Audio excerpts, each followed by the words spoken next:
Hi,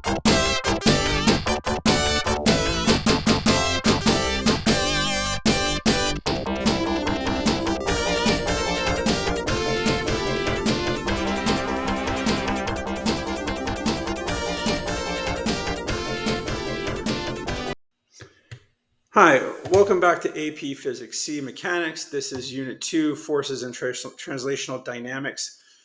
So this is one of those big applications of the law, right? Kinetic and static friction. Again, if you've taken Physics 1 or an algebra-based course, this is just simply another review. Okay, it's not like it becomes different if you go from one to the other. The only difference if you go from algebra-based to calculus-based, the only difference is that you may run into some calculus with maybe something's given as a function of time or as a function of position. Okay, so kinetic friction, that is going to occur when the two surfaces in contact will move relative to each other. So kinetic friction, again, that kinetic means motion. So when I have two objects sliding against each other, right, where one is moving, then we have kinetic friction. Okay, it is going to oppose the direction of motion. So if I want to slide this way, friction goes that way. Okay, and one thing to note, this is important, is that surface area is not a factor here. Okay, so how do we calculate kinetic friction? Well, the equation is going to be F sub k is equal to mu sub k times normal force. Now, both of these kinetic and static friction is going to have this coefficient of friction, right? And basically what this just tells you is how slippery the surface is. Okay, generally they're going to be between 0 and 1. And then kinetic friction, and we'll talk about it here in comparison to static friction, okay, will have a lower value. Okay. And then something also note is that this is due to the surfaces interacting. So if you have ice or tire on road, it'll have a kinetic coefficient of friction. Then it'll also have a static coefficient of friction. Okay. Now, static friction will occur between contacting surfaces that are not yet moving. So what happens is kinetic friction is the friction you have to keep for the object to move. Static friction is the friction you have to overcome to get it to move. Okay, and so the equation for static friction actually is not an inequality; it's actually an inequality, and it's simply it adopts a value and direction required to prevent an object from slipping or sliding on a surface, and basically anything less than the static friction number, right? Anything that is the product of mu s, or excuse me, any force applied that is less than the product of the coefficient times the normal force, the object will not move. Okay, so that brings us over to the graph here for a second. Okay, and what happens is this would be like a sliding block, right? Very common lab.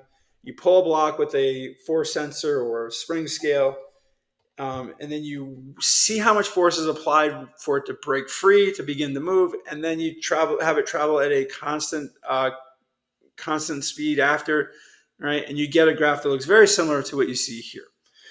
So anything here in this linear portion, the object is not moving at all, right? Because it's all based on this maximum static friction number, and that's that mu s times Fn. And then once it breaks free, notice that it jumps down to kinetic friction. So this is the product of mu k times Fn. Okay, again, this is a very common lab, right? And to analyze. So here, if you want to know what the amount of friction is, right, you're going to get a peak value. Over for the kinetic friction, I just oftentimes tell students to trace it back, and you're going to get a y-intercept. Okay. Now, as I mentioned before, the coefficient of static friction is typically greater than the coefficient of kinetic friction for a given pair of surfaces. So yes, maybe your kinetic friction for one pair is different than your static friction for a different pair, or less than, right? Or sorry, static is less than kinetic for the two different pairs. but that's because they're different pairs. So road on or tire on road is going to have different values than tire on icy road. Okay, which is going to have different values than tire on wet road. Okay, which is going to have different values than wood block on cardboard or on carpet or sandpaper, right? Those are all going to have different values, but there may be cases where these values actually end up, static is less than kinetic, but because it's the different pairings. Okay, so let's look at an example using the kinetic and static friction. All right, so most questions have the object on a horizontal surface. So here's one where we have a vertical surface. So horizontal force pushes a block against a vertical wall. The coefficient of friction between the block and the wall is mu. What value of F is necessary to keep the block from slipping down the wall? Okay, so first step, draw sum solve, right? Here's our draw step.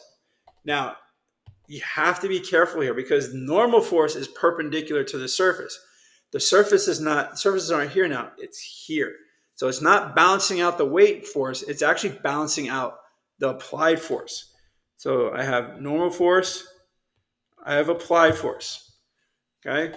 I have Fg, right, our weight, and that's actually balanced out by the friction. Okay, so very typical free body diagram where you have four forces all acting in the different directions. However, typically these two forces are switched, right? The normal force and the friction force are typically switched. Okay, so now I do my T chart. So sum of the forces in the x direction is equal to 0. Sum of the forces in the y direction is equal to 0.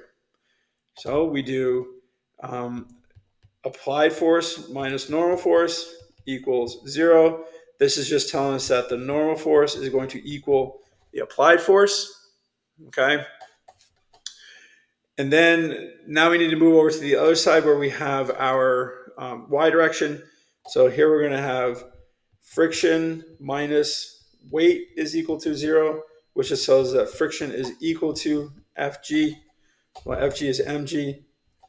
Okay. Now I want to find what is the force necessary for F. Well, friction is mu times normal force.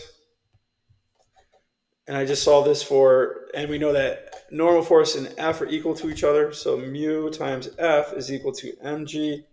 And I just solved this for F. So F is going to be mg over mu.